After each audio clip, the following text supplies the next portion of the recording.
hay muchísimas preguntas que la física hoy en día no puede responder. ¿Cuál es exactamente el origen del universo o el por qué el universo existe? No hay nada mejor en ciencia que saber admitir lo que no sabemos. De la divulgación de la ciencia se debe hacer, es absolutamente necesaria en una sociedad plagada de teorías conspiratorias en la que parece que queremos volver a creer que la Tierra es plana. La física sí es necesaria, pero no es suficiente, ni mucho menos. Si ese equilibrio, si esa simetría que se dio en el principio del universo se hubiera mantenido hasta ahora, pues no existiría la materia como tal, ni nosotros tampoco. Entonces, el problema de la energía oscura, yo sospecho, lo que ocurre es que quizá no hayamos entendido muy bien en la física lo que es el espacio y lo que es el tiempo. ¿Crees que existe vida en otros planetas? ¿Lo sabemos al 100%? No. Ahora, si me preguntas a mí... Quiero contarles algo. En el backend de YouTube he visto que el 85% de las personas que han visto los videos de este podcast aún no han dado clic al botón de suscribirse. Y es por eso que quiero pedirles un pequeño favor. Si han visto los videos de este podcast y les ha gustado y les han disfrutado y el video que están viendo actualmente les gusta, quiero pedirles que por favor se suscriban. Esto nos va a ayudar a escalar la producción, a escalar los invitados. Y si hacen esto, si se suscriben, quiero hacerles una promesa. Voy a asegurarme de que cada video que hacemos, de que todas las cosas que hacemos aquí, sea mejor y mejor y mejor cada día. Tenemos un trato. Por favor, revisa los links de nuestros sponsors en la descripción y así apoyar hacia el trabajo que estamos haciendo. Pablo, ¿cómo has pasado? Bienvenido a un episodio más de Sapiens 360. Pues me encanta estar contigo y me encanta la iniciativa que estás empezando, o sea que un placer. Pablo, por lo general yo el podcast siempre lo comienzo tratando de entender con quién estoy conversando. Y creo que para tratar de entender la persona con quien en este caso tengo al frente, bueno, varios kilómetros de distancia, quiero saber cómo creciste, tal vez cómo fueron tus primeros años de vida. ¡Ostras! Interesante. Yo creo que me puedo definir en líneas generales como una persona curiosa. En general, yo creo que desde que era pequeño, creo que lo que me caracteriza, si puedo decirlo así, pues es una curiosidad por el mundo que me rodea, por las diferentes facetas del mundo que me rodea, ya sean de carácter científico o de carácter humanístico. Y bueno, yo creo que esa ha sido una constante durante toda mi vida. Y bueno, esa curiosidad, digamos, pues me ha llevado por diferentes caminos. O sea que en líneas generales yo creo que me podría definir como una persona curiosa. En tu caso, ¿cómo nació esa curiosidad? Porque siempre fuiste así, tal vez tus padres fueron los que te impulsaron, no sé, te movieron un poco en esa área. Sí, o sea, yo creo que sí, fue una combinación de todo. O sea, un poco no sé, el eterno debate, ¿se nace o se hace?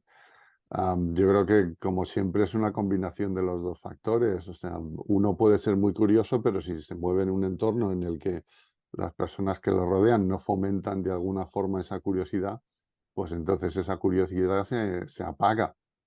Y al revés, o sea, una persona que no puede ser o no es a priori o no está a priori interesada digamos, en los fenómenos o los sucesos o lo que pasa alrededor, quizá creciendo en un entorno en el que las personas que lo rodean pues sean de por sí curiosas, pues entonces, digamos, se pega, es como un virus.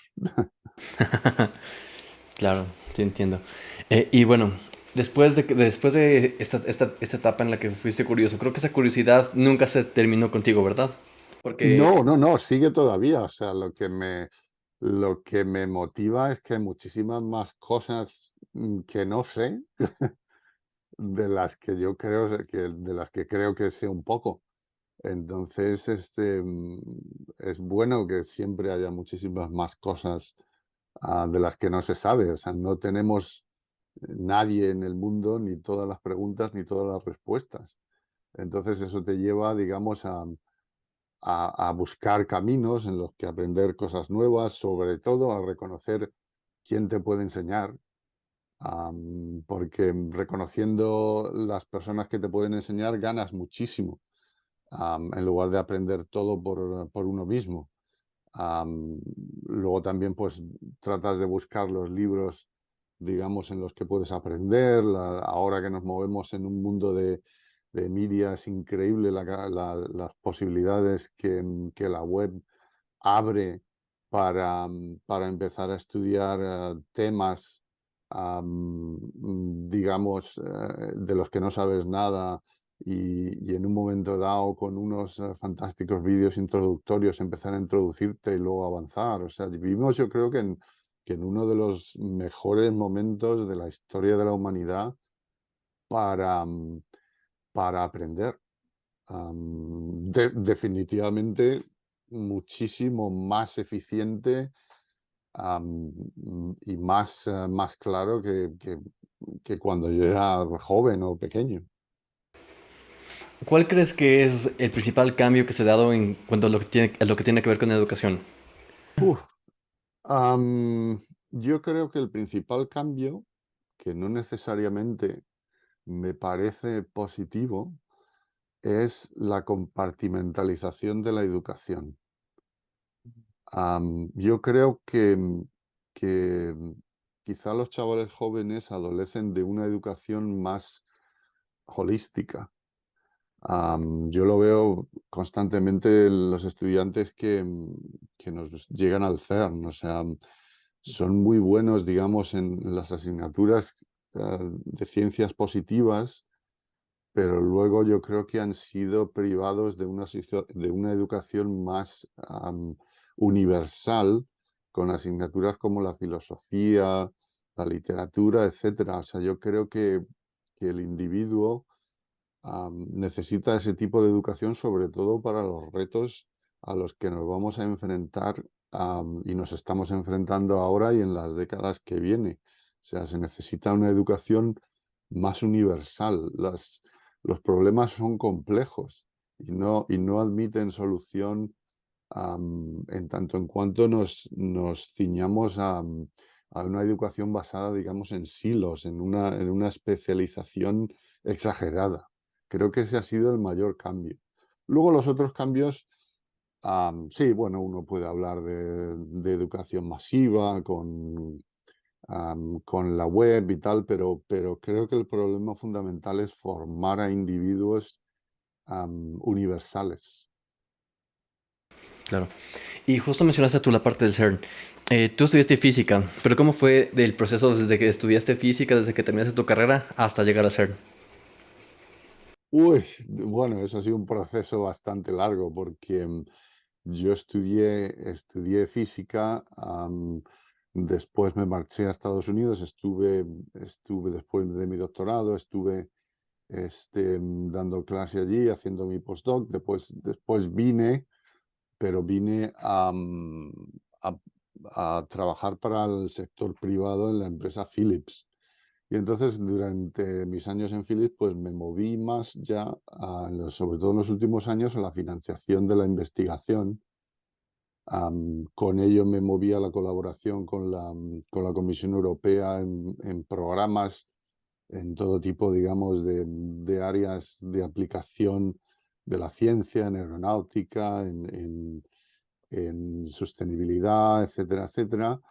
Y bueno, después probé durante varios años el mundo de la consultoría porque me atraía, digamos, el poder gestionar y construir proyectos interesantes desde el punto de vista del I+D+I. Y bueno, pues resultó que el CERN era uno de mis clientes y bueno, el venir al CERN fue por formar y establecer una iniciativa que ahora mismo está funcionando, que se llama TRACT, con fondos de la Comunidad Europea y de la Comisión, en el que tratamos de establecer y probar un nuevo modelo para llevar tecnologías de las que hoy se llaman Deep Tech al mercado de una forma más acelerada. Entonces llegué al CERN en el 2014, luego junto con mis colegas Marcus Norberg, Mazzionezzi, etcétera, empezamos también otra iniciativa dentro del CERN que hoy en día se llama Idea Square, que es, digamos, un edificio en el CERN en el que recibimos cada año más de 800 estudiantes de master level y tratamos de elaborar nuestras propias metodologías para que estos estudiantes aprendan a ser, digamos, innovadores en el futuro. Entonces esa ha sido un poco la historia de mi trayectoria. ¿Cuál es el denominador común? Pues he tenido la suerte, la verdad, entre unos puestos y otros, en ver cómo se desarrolla la innovación desde muchos puntos de vista. Pues desde cuando eres un investigador, como lo fui durante varios años, hasta cómo se hace una gestión de proyecto, hasta cómo se consiguen los fondos, hasta cómo se ponen de acuerdo diferentes comunidades para hacer proyectos interdisciplinarios. Entonces, toda esa experiencia, digamos, pues me ha llevado a la contribución para desarrollar proyectos, pues digamos, complejos. Esa es un poco toda la historia. Y ahora, paradójicamente, pues vuelvo un poco también a la física dentro del CERN. O sea que, digamos, estoy en el periodo de cerrar el ciclo, si se puede llamar así, y dedico bastantes esfuerzos ahora al tema de la educación de los jóvenes. Cerrar el ciclo, ¿a qué te refieres con eso? Que empecé en la física, digamos, y termino en la física. Después de haber pasado, pues, desde todos los puntos de vista, financiación del I+D, gestión del I+D, estrategia del I+D a nivel europeo, etcétera, etcétera, etcétera. Y si alguien nos está escuchando y no sabe qué es el CERN exactamente, ¿cómo lo definirías? ¿Cómo lo tratarías de explicar? Bueno, pues el CERN es el mayor laboratorio, digamos, experimento del mundo, que se dedica a, a investigar cuáles son los ladrillos del universo y en base a eso cómo empezó el universo. Entonces es un centro único en el mundo, en el que todos los físicos, ingenieros, etcétera, que están de alguna forma relacionados con esa pregunta fundamental, pues toman de referencia y trabajan allí. O sea, el CERN tiene más o menos una comunidad estable de empleados, que somos unos 5.000, pero luego, digamos, usuarios del CERN en cualquier parte del mundo, en diferentes institutos de investigación, etcétera, pues somos unos 12, 13.000. Entonces, es una comunidad que se dedica a establecer, a responder a esa pregunta, que es una pregunta digamos, se escribe simple: ¿cuál es el origen del universo? ¿Cuáles son los ladrillos fundamentales? Pero que requiere, pues, de un acercamiento y de una tecnología bastante especial. ¿Y por qué es tan importante conocer el origen del universo? Vamos a ver, yo creo que la ciencia lo que hace es abrir preguntas, muchísimas veces más que dar respuestas, porque para cada cosa que logramos averiguar se abren otras nuevas 10 preguntas.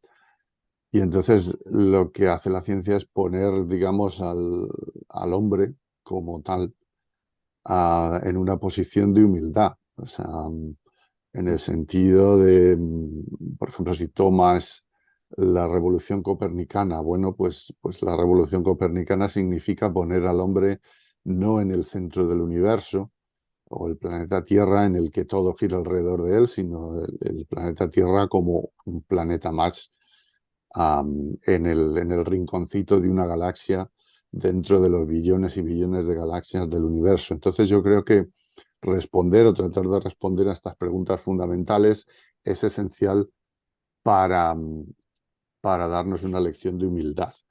Ahora, con respecto al conflicto fe y ciencia, yo creo que no existe tal conflicto en el sentido de que si las dos, digamos, áreas trabajan en el sentido de humildad, bueno, pues hay muchísimas preguntas que la física hoy en día no puede responder, como cuál es exactamente el origen del universo o el por qué el universo existe. Y entonces, pues llega un momento que es cuestión individual y de la fe de cada uno. Entonces, yo creo que el llamado conflicto, pues am, si cada área es honesta con los conocimientos y el saber am, que se tienen, pues yo creo que ese conflicto no existe. O sea, es una cuestión de elección personal. Mm. Esta pregunta que mencionaste ahorita es importante. En tu caso, ¿por qué crees que el universo existe? Bueno, o sea, lo primero, decir que no lo sabemos, incluido yo. O sea, y no hay nada mejor en ciencia que saber admitir lo que no sabemos. O sea, sería una tontería. Hay algunas hipótesis. am, yo creo, pero es mi respuesta personal y no es ninguna respuesta científica, que el universo existe porque hay muchísimas más maneras de existir que de no existir. O sea, de no existir existe solamente o hay solamente una manera, que es el no existir. El existir puede ser de muchas y diferentes maneras, o sea, dependiendo de cómo, digamos, la materia con las condiciones iniciales se distribuye o se ordena. Pero claro, esto no es una respuesta científica, es una respuesta filosófica. Lo más honesto, es una respuesta filosófica y personal. Lo más honesto es decir que no lo sabemos. Ujú. Y luego existe una pregunta incluso más complicada, yo creo, que tampoco sabemos en física, que es, bueno, de todos los posibles universos que podrían haber existido con los valores, digamos, de lo que se llaman las constantes fundamentales, pues la carga de un electrón, la carga de un protón, etcétera, ¿por qué este universo y no otros? Esto es una pregunta para mí muy fundamental, de la que hoy en día pues, estamos muy lejos de responder. Para tratar de entender el universo, ¿por qué es necesario que entendamos primero la física? Bueno, pues porque, digamos, o sea, lo que hay que matizar es lo que entendemos por universo. O sea, si entendemos por universo el universo inicial, pues entonces el universo inicial es un universo que, por lo que sabemos, bueno, pues podemos describir, digamos, hasta 10 a la menos 12 segundos después del Big Bang y está regido por las leyes de la física. Ahora, otra cosa diferente es plantearnos preguntas sobre el universo entendiéndolo de un modo mucho más, digamos, extenso. Por ejemplo, el universo hoy en día que contiene vida, al menos en el planeta Tierra. Entonces, eso ya requiere muchísimo más allá de la física, requiere disciplinas como la biología, etcétera. O sea, no podemos, si aspiramos a comprender al menos algunas facetas del universo actual, digamos más amplio, no podemos de ninguna forma caer en el reduccionismo de la física. O sea, eso ya lo sabemos en la física desde hace muchísimas décadas. O sea, la famosa frase del físico Anderson que decía, more is different. O sea, cuanto más tengas de una cosa, más, digamos, diferente es lo que sale de sus constituyentes fundamentales. Piensa, por ejemplo, no sé, en la química. Podemos describir desde la física algunos aspectos de la química, pero más allá de pocas moléculas ya no. O sea, cuando tenemos unos agregados, digamos, de materia, surgen lo que se denominan propiedades emergentes. La vida quizás sea una propiedad emergente de ciertos agregados de materia. Entonces, la física sí es necesaria, pero no es suficiente, ni mucho menos, para describir, digamos, un universo entendido en el sentido más amplio. Ahora, si nos vamos a la descripción de un universo, de sus leyes más fundamentales, tanto si es el universo inicial como si es el universo que entendemos hoy en día, la física sí es, digamos, la base. Una de las preguntas que yo siempre he tenido sobre física, y justamente sobre el origen, sobre los primeros segundos del universo, después del Big Bang, cuando existía la energía y la energía oscura, ¿por qué ganó la energía normal?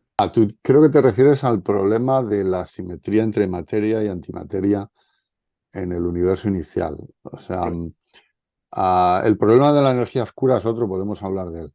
Ya. Pero en el universo inicial, según las ecuaciones en las que más confiamos, Ujú. debería haber habido un completo equilibrio entre materia y antimateria. O sea, digamos, dos vasos, uno lleno de agua, que es antimateria, y otro lleno de agua también, que es materia. Pero el caso está en que tú y yo estamos aquí hablando, o sea, y las personas hablan, no somos luz, porque cuando pones antimateria en contacto con materia, las dos se desintegran en lo que llamamos fotones, y entonces si ese equilibrio, si esa simetría que se dio en el principio del universo se hubiera mantenido hasta ahora, pues tendríamos un universo solo de luz. No existiría la materia como tal, ni nosotros tampoco. Entonces, de alguna forma, en los estados iniciales del universo, esa asimetría se tuvo que romper. Ahora, ¿qué es lo que la rompió? ¿Cuáles son las causas? Todavía no lo sabemos, pero es una de las áreas más fascinantes, yo creo, desde el punto de vista de los problemas fundamentales de la física de partículas y la cosmología. El problema de la energía oscura es otro un poco diferente. O sea, lo que vemos por mediciones que están suficientemente corroboradas es que el universo se está expandiendo, está acelerando, en lugar de ser un universo estático en el tiempo. Entonces, esa expansión del universo solo puede ser, digamos, producida pues por una fuerza similar a la fuerza de gravedad, que es atractiva, pero en este caso que sea repulsiva. Y lo curioso del asunto es que este tipo de fuerza o energía, que llamamos energía oscura, pues es a más del 70% de lo que el universo está compuesto. Digamos, todo lo que conocemos, los átomos, los agujeros negros, etcétera, etcétera, etcétera, contribuye en un 5% más o menos de toda la masa-energía del universo, de acuerdo con nuestras mediciones. Y lo que se llama la energía oscura contribuye en un 70% y lo que se llama la materia oscura contribuye en el resto. Y este gran enigma, bueno, pues todavía no sabemos exactamente am, qué es lo qué es lo que lo produce. O sea, no sabemos lo que es energía oscura o materia oscura. De hecho, le ponemos los nombres oscura, pues un poco simbolizando que realmente no tenemos mucha idea ahora. Ujú. Es uno de los problemas también más fundamentales de la cosmología y la física de partículas. Y yo sospecho, pero es también una opinión personal, que lo que ocurre es que quizá no hayamos entendido muy bien en la física lo que es el espacio y lo que es el tiempo. Pero bueno, o sea, creo que con nuevas ideas y con observaciones experimentales llegaremos quizá pronto a responder este, digamos, enigma de hoy. El punto del espacio-tiempo es algo que quería conversar contigo, pero primero quiero entender una parte de lo que mencionaste sobre la energía oscura y la antimateria.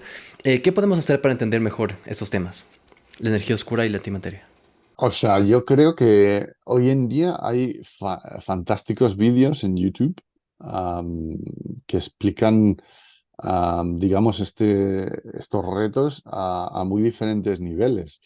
Am, Así a bote pronto se me ocurre, por ejemplo, hay un canal que me parece que se llama am, Física en un minuto o algo así, que es realmente genial. O sea, luego hay canales en las instituciones, digamos, que se dedican a la investigación de estos tipos de preguntas, como en el CERN. También hay canales, digamos, más para el público en general, en el Fermilab, etcétera, etcétera. Hay colecciones de vídeos fascinantes en YouTube, a todos los niveles. Entonces, si yo fuera alguien que tuviera un interés en entender este tipo de cuestiones de una forma más o menos avanzada, empezaría por ahí.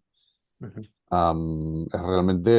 realmente fascinante. O sea, lo que estaba hablando antes, yo creo que estamos en una época en el que si alguien realmente quiere aprender con información fidedigna, am, oportunidades hay muchísimas. Pero a lo que me refería es, tú mencionaste que no entendemos la energía oscura y por eso le decimos oscura. ¿Qué Sí, es, correcto. tal vez, qué tipo de actividades, no sé, se puede hacer tal vez dentro del CERN o los científicos en general para tratar de entender mejor este tema, este aspecto? Bueno, hay experimentos diseñados, algunos de ellos funcionando en el CERN. Por ejemplo, parte de la energía oscura, bueno, una de las posibles teorías am, requiere una partícula llamada axión. Entonces, dentro del CERN hay detectores de acciones. Todavía no se ha detectado nada con respecto a este tema, pero se sigue investigando. O sea, en Australia, hace poco tuve la ocasión de conocer a unos estudiantes que venían de allí. Se va a abrir un nuevo centro para el estudio de la materia oscura. El telescopio y las sondas gravitacionales que estudian cosmología se ocupan de este problema. O sea, lo estamos, digamos, atacando desde el punto de vista científico con los instrumentos más punteros que tenemos para hacer observaciones cada vez más exactas. La física es una ciencia que necesita de las observaciones para la corroboración. Eso es muy importante. Entonces, hay esfuerzos realmente interesantes en el punto de vista fundamental. En el CERN, por ejemplo, los famosos experimentos de materia antimateria, en la factoría de antimateria, o sea, son punteros en el mundo. O sea, hay muchísimas, digamos, esfuerzos que se están haciendo a nivel teórico y a nivel experimental para, digamos, exactamente acotar estas preguntas. O sea, para saber primero, cuál es la manera correcta de preguntar a la naturaleza. Y segundo, para decir, bueno, pues hay ciertos hechos experimentales que están medidos con una precisión increíble que no podemos negar, que ayudan a refutar algunas teorías que son candidatos y nos dicen cuál, digamos, es la dirección que no debemos seguir, lo cual en ciencia es muy importante. Muchas veces es muchísimo más importante saber cuál es la dirección que no se debe seguir, para descartar, digamos, esfuerzos a todo tipo de niveles, que, digamos, saber la dirección por la cual se debe ir, que en muchas ocasiones, pues, digamos, realmente no la sabemos. Mm, interesante. Creo que el entender a la ciencia en general es algo que siempre he tratado de hacer, o sea, no sé si te lo conté alguna vez, pero yo siempre quise ser físico. Pero no es tarde. Sí, o sea, mi sueño, la verdad, era como que estudié economía porque dije, chévere, voy a ser millonario y después voy a dedicarme a, o sea, pagarme mi propia carrera de física. Pero no me falta tiempo para hacer eso. Bueno, la economía es una ciencia compleja, ¿eh? Sí, no, sí, sí, me gusta un poco, pero creo que a ratos hay cosas hay aspectos, hay temas que creo que que creo que deberían ser, bueno, creo que la economía no va sola y tal vez a ratos me hubiese gustado estudiar algo de psicología, algo de física, matemática incluso, que son temas, cuestiones que me encantan. Creo que esa combinación entre una ciencia más social, como la economía, y una ciencia más exacta, como la física o la matemática, es algo que es una combinación que a mí no sé, me hubiese encantado Sí, tener. o sea, yo creo que mucho del fruto de la ciencia viene sobre lo que yo llamo las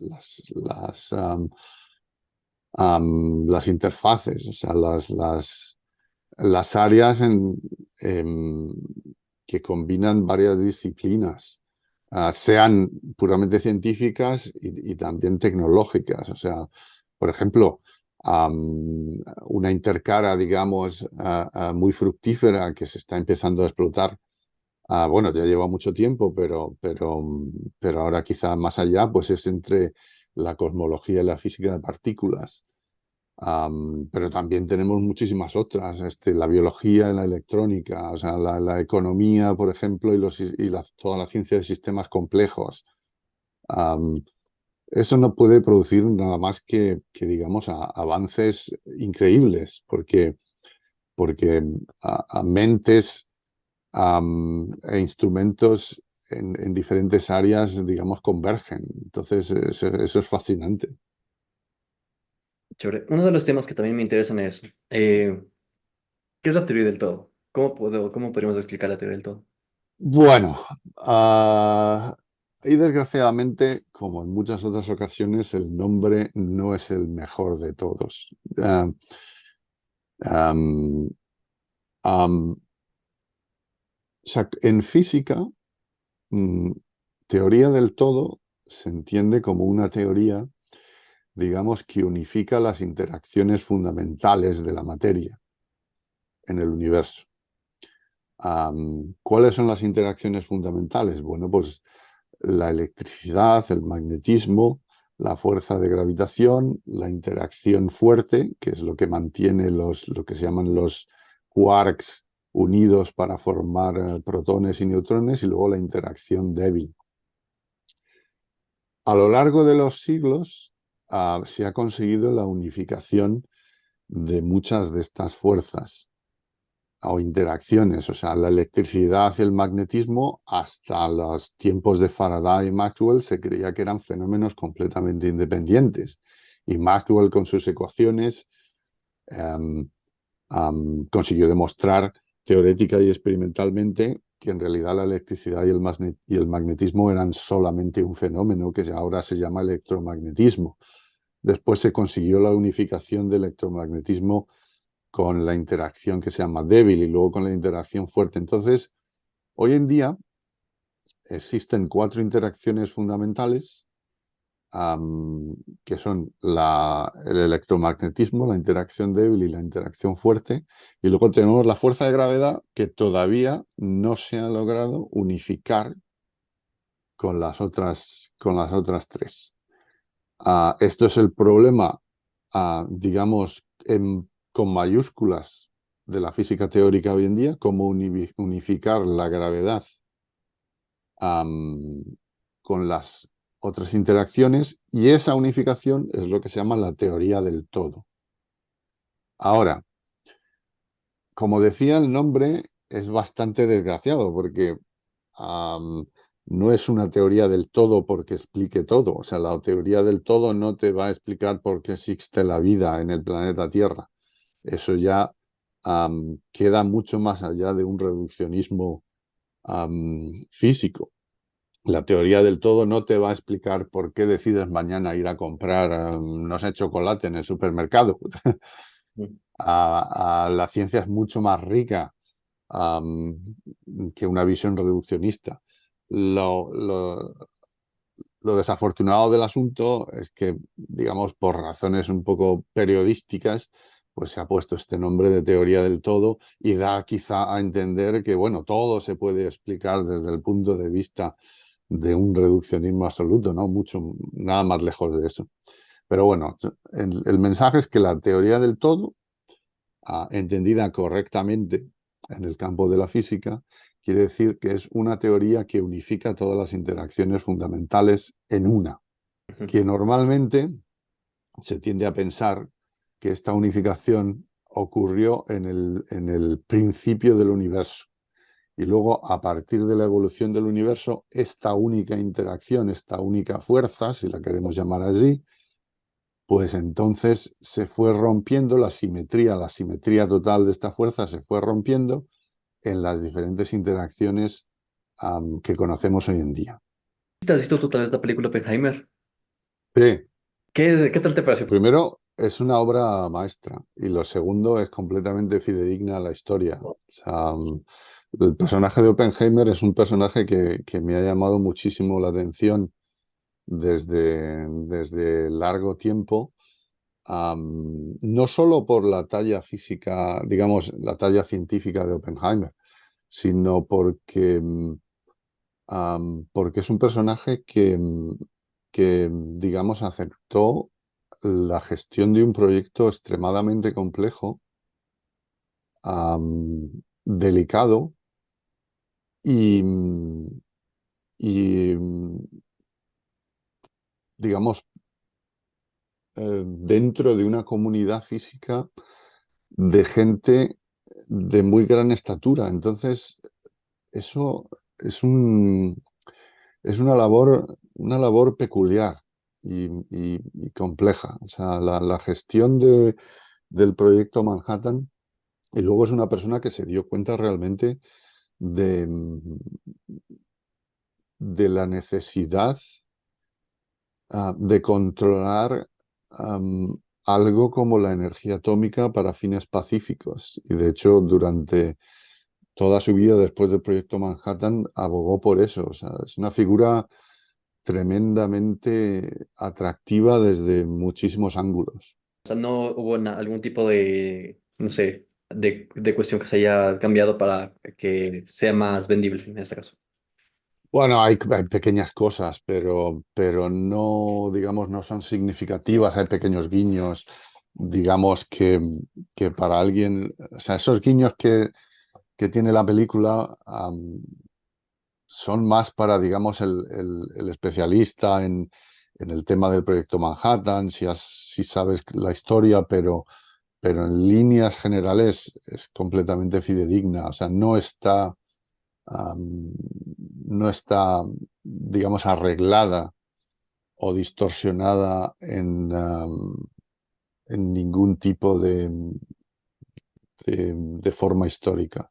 Lo que tiene que ver con, con divulgación científica, ¿cuál crees que es uno de los principales retos? Porque creo que Oppenheimer tal vez juega un papel fundamental al tratar de involucrar a la sociedad en general y hacerle que se interese por este tipo de temas. Bueno, Oppenheimer en sí no, digamos, no, o sea, lo que trata de divulgar es, es los peligros de una forma de energía recientemente descubierta en su época, am, y trata de, bueno, promover lo que hoy en día se llama el principio de precaución o el precautionary principle. O sea, si realmente no sabemos los alcances nocivos que una cierta tecnología puede tener en manos erróneas, quizá nos deberíamos preguntar si la deberíamos desarrollar. Ese yo creo que es el gran dilema de Oppenheimer después del proyecto Manhattan. Si hablamos de divulgación de ciencia a nivel del público en general, yo creo que hay autores de física que realmente recomiendo que han hecho una labor divulgadora. En el pasado, por ejemplo, tienes a físicos de la talla de George Gamow, um, que escribió varios libros de divulgación de la ciencia, la serie de Mr. Tompkins, que realmente no han pasado de moda y sigo recomendando. Hay canales en YouTube tremendamente buenos. Yo creo que la labor de la divulgación de la ciencia se debe hacer, es absolutamente necesaria en una sociedad plagada de teorías conspiratorias en la que parece que queremos volver a creer que la Tierra es plana.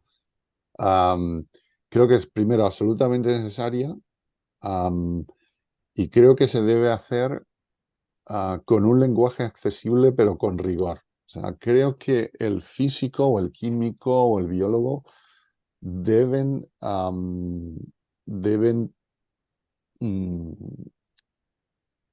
enunciar correctamente los principios y informar al público cuando están usando una metáfora para explicar un concepto y cuáles son las limitaciones de esta metáfora, am, para su comprensión, pero como arma, digamos, entre comillas, absolutamente fundamental en una sociedad en que las teorías de conspiración surgen, en el que el efecto del cambio climático es negado por ciertos sectores, etcétera. La divulgación científica es un requisito indispensable.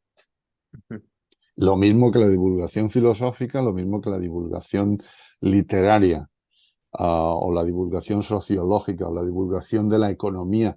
Por ejemplo, si te vas a tu área, es absolutamente necesario, creo yo, que la gente entienda, por ejemplo, por qué surge una crisis económica, cuáles son las causas de la crisis económica del 2008, cuáles son las fallas en el sistema económico que estamos viviendo hoy en día, qué es lo que significa la desigualdad. Por ejemplo, por qué surge la desigualdad, qué es un banco, o sea, qué es un sistema monetario. Creo que la divulgación del conocimiento científico en general y humanístico es una obligación de las personas que están desarrollando este conocimiento. O sea, al fin y al cabo, el dinero de investigación no proviene de un árbol extraño que se llame el árbol del dinero de la investigación, proviene de los impuestos pagados por miles de ciudadanos que tienen derecho a participar de este proceso, o por lo menos a entenderlo. Y no sé si tal vez has visto los, no es reportajes, no es documentales, el programa de, de John Oliver, en el que justo habla sobre el cambio climático y creo que tal vez tener ese tipo de debates en televisión en el que hay solamente dos personas, dos entrevistados, uno que está a favor y uno en contra, pero no es lo que el consenso científico está diciendo, que el 98% de científicos están a favor de, bueno, creen en el cambio climático y solamente un 2% no. Bueno, es que o sea, el cambio climático es un hecho. O sea, no es una teoría ni es una especulación, es un hecho que está medido experimentalmente. La información más fidedigna de la evolución del cambio climático la puede uno encontrar digamos, en los informes que prepara la IPCC. La IPCC es el panel de científicos que están ocupados, digamos, con los modelos y las medidas del cambio climático. Las conclusiones son obvias. Si en los próximos décadas no disminuimos a la mitad nuestra huella de CO2 en el medio ambiente, la temperatura, según los mejores modelos estimativos, va a crecer en media a 1,5 a, digamos, 3 grados centígrados. Esto, que parece nada, va a tener consecuencias muy importantes, no solo directas, para la capacidad de personas en ciertas áreas del planeta de vivir físicamente con una temperatura superior, sino sociológicas. O sea, por ejemplo, uno puede empezar a pensar en flujos de inmigración, porque en ciertas zonas del planeta Tierra va a ser prácticamente imposible vivir, y mucho menos cultivar productos que hasta ahora eran posibles. Entonces, bueno, o sea, am, como todo, o sea, es necesario dar al público una información fidedigna de forma que se pueda entender y, y no caer en la, digamos, en la, ¿cómo lo llamaría yo? Pues digamos en el debate periodístico de la polarización, que al fin y al cabo no aporta nada. Y si aporta algo es más confusión. Am, Hay que tener vamos, es que no existe duda, el cambio climático es un hecho. Ahora, ¿qué es lo que pasa? Bueno, los modelos son modelos, digamos, con limitaciones. Y el problema está no en que los modelos no reflejen una situación real de lo que está pasando, sino que a medida que tú extrapolas en el tiempo, digamos, el error en las estimaciones de esos modelos es más grande.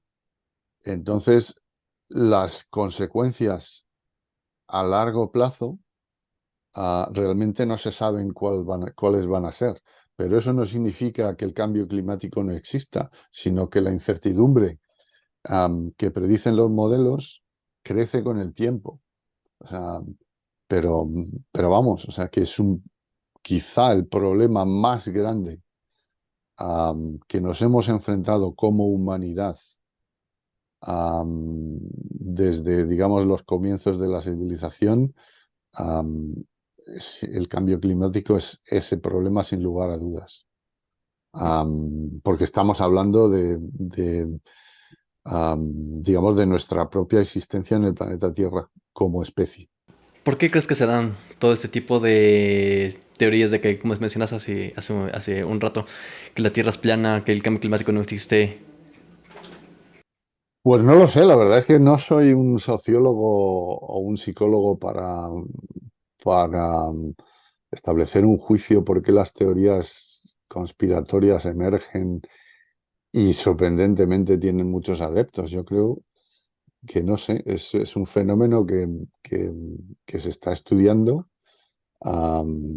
Lo sigo más o menos, o sea, leyendo artículos en revistas de sociología y de psicología, pero ya te digo, no puedo tener una opinión, de ningún valor en esto porque no soy un experto de este área.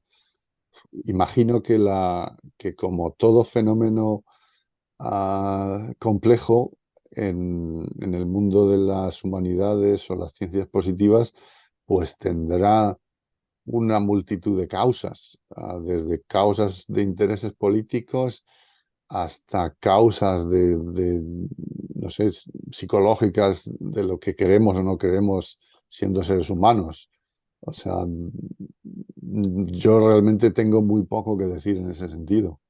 Recuerdo el primer día que fuimos a hacer el proyecto en CERN y ahí tú nos mencionaste, nos diste un reto súper interesante que fue un poco, yo le diría que salgamos de nuestra zona de confort, que vayamos cuando vayamos a almorzar en la cafetería, nos sentemos con alguien, con una persona que esté ahí y que conversemos con esa persona. ¿Por qué lo hiciste? Bueno, pues porque, am, yo creo que, am, yo creo que cada ser humano es un pequeño milagro, en muchos tipos de sentido.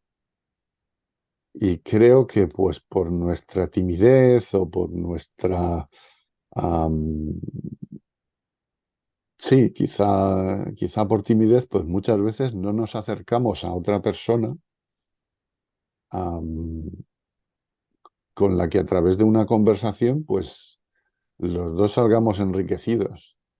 Entonces, un poco el reto, que os puse, iba en esa dirección. O sea, al decir, bueno, eh, si soy capaz de romper el hielo con una persona que es un completo desconocido en un entorno como el CERN. Y, y los dos entablamos una conversación, am, quizá am, al término de esa conversación, pues los dos sepamos un poco más de quién es el otro y de qué es lo que hace. Y entonces, digamos, abrimos un poco nuestro horizonte, ¿no? Y entonces era un poco en ese sentido y luego había una segunda intención, que es, o sea, lo más antieducación que yo veo, o una de las cosas más antieducación que yo veo es el decirle a alguien que ha formulado una pregunta tonta. No existen preguntas tontas en este mundo. Am, Toda pregunta es interesante, porque te obliga a muchas de ellas a replantearte muchas de las cosas que tú creías que sabías. O sea, de hecho, esa es la grandeza de los chavales jóvenes entre 4, 5, 6, 10 años. No tienen miedo a preguntar, no tienen el sentido del ridículo, no tienen el sentido de, digamos, la vergüenza de decir, uy, mi pregunta será una pregunta tonta, estaré, digamos, haciendo perder el tiempo a estas grandes personalidades. Y yo quería un poco demostraros que cuando uno se interesa por lo que otra persona está haciendo, especialmente en el ser, am, la reacción que encuentra es siempre positiva. O sea, de hecho, la persona enfrente a ti te mira con, oh, pues por fin hay alguien que se interesa por lo que estoy haciendo. Entonces era un poco en esa dirección. No sé, a mí y justo con los compañeros con los que fuimos a conversar ahí ese día, encontramos a una persona, no sé si te lo comentamos, me parece que sí, porque si nos preguntaste, nos hiciste una especie como que de retroalimentación. Y conversamos con alguien que había trabajado con Stephen Hawking. Decía como que, wow, eso me pareció increíble. Y están sentados literalmente así como si nada. Me pareció increíble. Esta persona tenía toda una página de Wikipedia, porque ha sido un científico, claro, medio famoso. Yo no lo Sí, conocía. sí, ¿no? Luego descubres cosas muy interesantes. Y especialmente, o sea, el ambiente del CERN es muy positivo en esa dirección porque la gente responde de forma positiva. O sea, digamos, la gente no cree, en general los científicos, ingenieros, no cree que charlar contigo durante 10, 15 minutos, a veces una hora, es una pérdida de tiempo. O sea, al revés. Yo cuando más he aprendido ha sido cuando he dado clase o he explicado algo. Porque, y eso es una conclusión a la que he llegado desde hace muchos años, si no eres capaz de explicar algo de una forma sencilla, incluso sea cualquier concepto complejo, es porque no lo has entendido tú mismo. Entonces ese tipo de ejercicios es muy positivo. Y yo creo que la gente del CERN lo hace constantemente. ¿Cuál es uno de los temas más importantes que tal vez no hemos topado el día de hoy? En esta charla, Ajá. yo creo que hemos cubierto un montón. No sé, no se me ocurre. Hemos hablado de educación, hemos hablado del universo, de las teorías de conspiración, de la colaboración entre científicos de varias disciplinas. Uf, no sé. Ah, la fruta y la verdura. No sé. ¿Cuál No, es tu, no te puedo decir. ¿Eh? cuál es tu comida favorita? Oh, sería difícil, no sé. Pescado normalmente me gusta mucho. Mm. ¿De qué parte de España eres? Del noroeste de Galicia, la Ah, región de España que está arriba de Portugal. ya, ya. Y bueno, una de las cosas también que mencionaste al inicio también fue lo que tiene que ver con el espacio-tiempo. Sí. ¿Cómo podrías entenderlo mejor? Bueno, vamos a ver.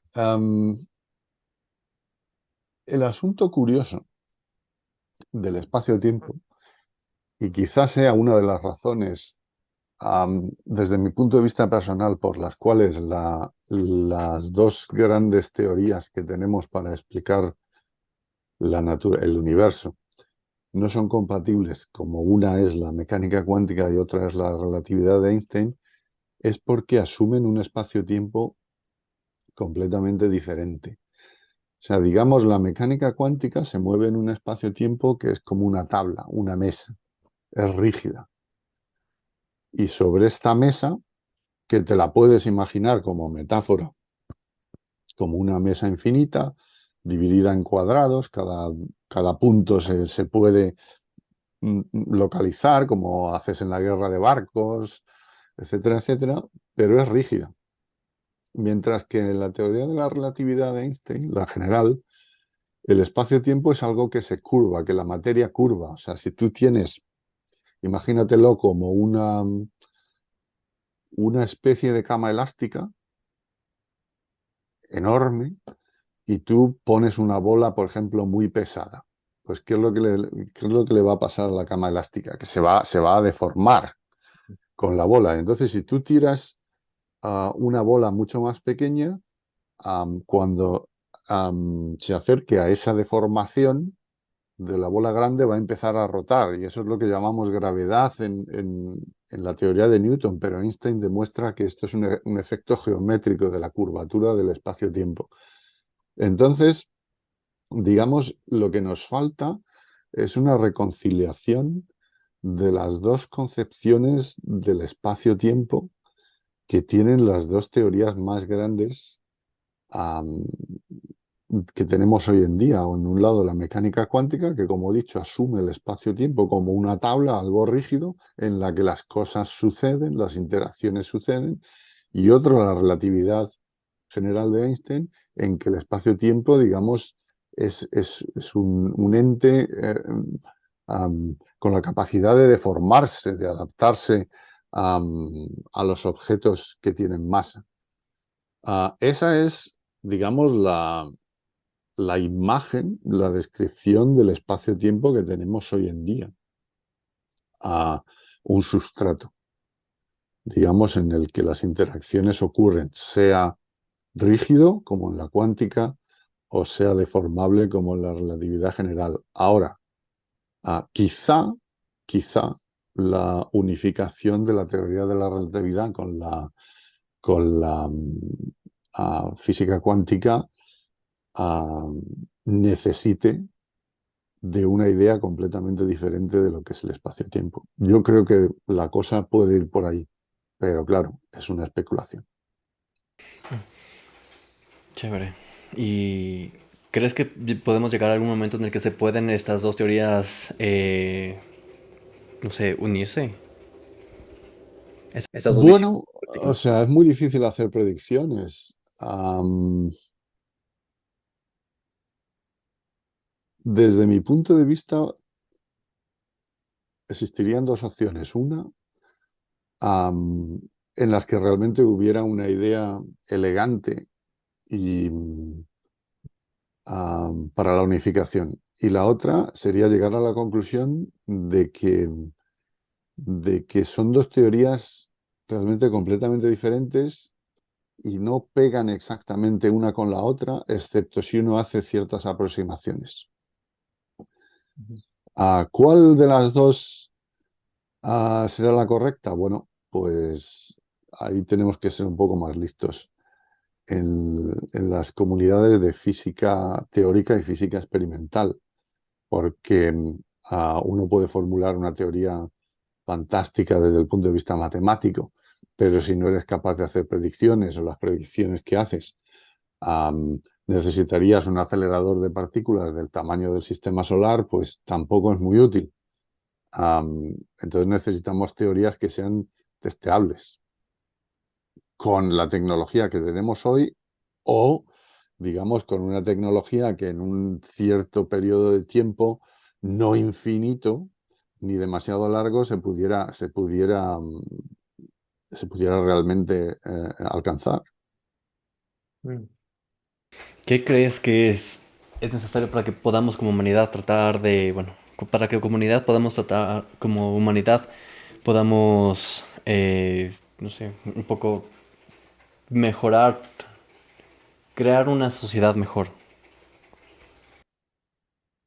Esta sí que es una pregunta complicada. Yo creo que lo que necesitamos, pero también es una opinión completamente personal desde más la experiencia que mi conocimiento, lo que necesitamos es replantearnos si los valores de la sociedad actual son sostenibles e integradores. Am, y si no lo son, am, pues entonces preguntarnos hacia dónde podemos navegar todos juntos.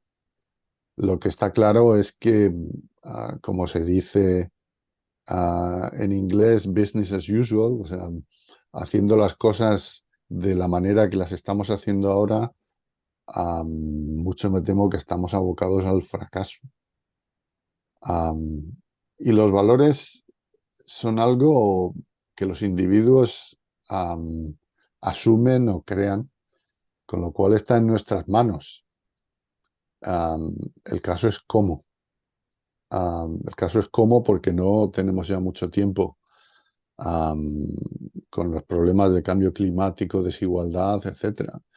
Entonces yo creo que la verdadera revolución en la humanidad ahora es una revolución de los valores en los que el aporte a la colectividad, o sea, la valía de un individuo sea más grande en tanto en cuanto ese individuo aporte a la sociedad, en lugar de tener digamos, una cultura y unos valores del éxito individual a toda costa, no sé. O sea, esa quizás sería mi opinión. La revolución que necesitamos es una revolución de valores. ¿Tú tal vez crees en que existe vida en otros planetas? Sin lugar a dudas. O sea, ¿lo sabemos al 100%? No. Ahora, si me preguntas a mí que si existe vida en otros planetas, pues la verdad es que tengo casi no duda en que existe. ¿Por qué? Porque el universo es un sitio inmenso, con billones y billones de planetas y billones de estrellas. Ahora, la cuestión, ¿existe vida inteligente, al menos inteligente tal y como la podamos definir con respecto a nuestra inteligencia? Esa ya es otra cosa. Pero que existe vida a nivel, por ejemplo, de bacterias o de... Tengo pocas dudas de que eso es así. No sé si es algo, o tal vez un sesgo o algo que no o algo que sobre todo no conozco, pero según yo siempre estamos buscando la vida como la conocemos acá en la Tierra. Siempre es una vida basada en carbono, siempre es un planeta en el que se tenga agua. ¿Por qué crees que es eso? ¿Y se debería buscar exactamente ese tipo de componentes o no? Bueno, porque es lo que más conocemos. O sea, nosotros vivimos en un planeta Tierra. am, Hemos estudiado la vida tal y como se da en el planeta Tierra durante muchas décadas. Sabemos muchas cosas de ella, otras muchas cosas no sabemos. Y entonces, por esas trazas, esas signaturas, digamos, esas am, am, am, de lo que es vida, pues podemos analizar am, a otros planetas. Buscamos ese mismo, digamos, impronta, lo cual no quiere decir perfectamente lo que tú dices.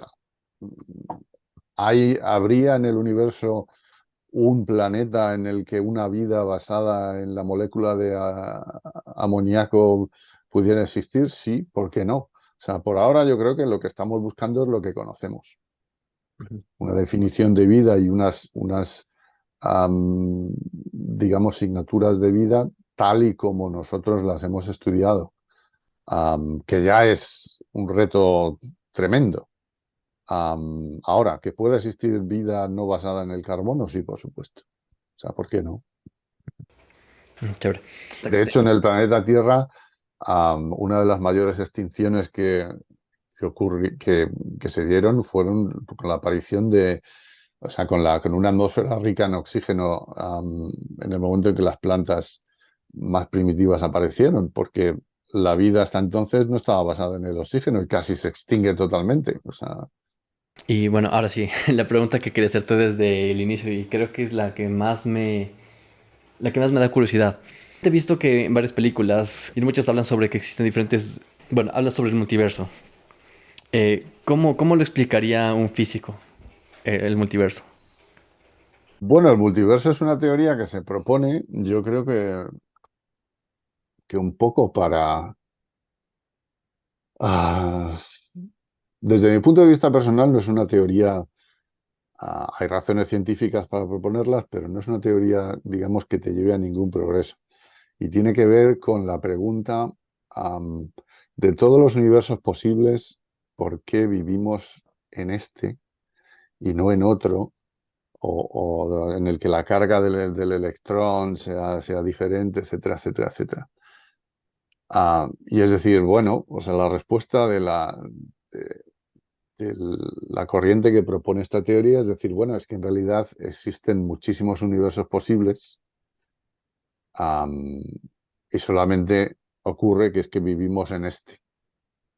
En otros muchos universos posibles no existe ni siquiera la posibilidad de que surja un planeta con vida o una especie que se pregunte a sí misma cuál es su propio origen, etcétera, etcétera, etcétera. Entonces, digamos, sería como decir, cada vez que nosotros lanzamos un dado y nos sale uno de los números con respecto a los 6 que podrían salir, por ejemplo, un uno, lo que llamamos probabilidad, que en un dado sería uno dividido entre 6 posibles resultados, pues entonces en realidad no es una probabilidad, sino que todo ocurre en diferentes universos. Am, am, lo único que pasa es que no vivimos en ellos, no estamos en ellos. Bueno, o sea, como teoría matemática, más que física, me atrevería a decir, es interesante. Ahora, es testeable. Podemos realmente em, imaginar y realizar un experimento en el que podamos verificar que existen otros universos, y realmente vivimos en este. Bueno, pues hasta que esto no ocurra, pues la verdad es que no me parece, digamos, una teoría que lleve a ningún desarrollo útil de la física. Es como decir, bueno, pues es que realmente no tiene explicación. O sea, ¿por qué la carga del electrón es la que es y la carga de los quarks es la que es? Bueno, pues porque podría ser cualquier otra, pero resulta que es esta, porque es una entre un montón de posibilidades. Bueno, o sea, bien. Y una vez establecido esto, ¿hacia dónde vamos? Pues no sé. No me parece, digamos, una teoría que nos haga avanzar. Más me parece una teoría que nos estaciona, digamos, en un punto o muerto o casi muerto. Muerto, casi muerto, ¿qué significa eso? O en una calle sin salida. O sea, es decir, bueno, pues hasta aquí es donde llegamos. O sea, se acabó la ciencia, ¿no? O sea, se acabó el indagar. ¿Por qué esto es así? Bueno, pues porque es una posibilidad entre miles. Muy bien, pues nada. O sea, ¿qué hacemos? ¿Recogemos las maletas? No sé. Ya te entiendo. Chévere. Y bueno, Pablo, hemos llegado a al punto del programa en el que la tradición del podcast es que un invitado deja una pregunta para el siguiente sin saber para quién le está dejando. Genial. Y la pregunta para ti es, ¿algún rato en tu vida has odiado a alguien? Cuéntanos por qué. No. O sea, no, no, realmente no. Con personas tienes discusiones más o menos fuertes, pero con algunas personas, pero no, no para odiar a alguien. Realmente no. O sea, eso es un, no sé, un sentimiento muy fuerte, no lo sé, o sea, tampoco digo que alguien no pueda odiar a otra persona en una circunstancia especial de la vida, o sea, si alguien ha matado a algún ser querido, tal, no sé qué, o sea, no, afortunadamente no me ha pasado a mí. Ujú. Chévere. Perfecto. Muchísimas gracias, Pablo, por todo tu tiempo, por haber estado en este programa. A ti, muchísimas gracias, Javier, y bueno, muchísima suerte con la iniciativa que estás empezando. Me parece fundamental y está muy en la línea de lo que discutíamos antes sobre la divulgación, el conocimiento de unas personas, otras, etcétera. Entonces, bueno, pues yo te animo y en lo poco que te pueda ayudar, pues encantado de hacerlo siempre. Chévere, muchísimas gracias. Y antes de que me olvide, ayúdanos con una pregunta para el siguiente invitado, porfa. No sé si tal vez le puedes decir ahorita y la escribo o si quieres me la mandas después por mensaje, no hay problema. No, no, puedo. Una pregunta para el siguiente invitado. Pues yo creo que sí, yo creo que la pregunta quizás sea también la que me has formulado a mí un poco, ¿cuál cree el siguiente invitado que es el... Hemos descubierto que las personas que ven nuestros videos, por lo general, les gusta uno de los últimos episodios que hemos realizado en este podcast. Te hemos dejado los links en esa parte para que puedas explorarlos.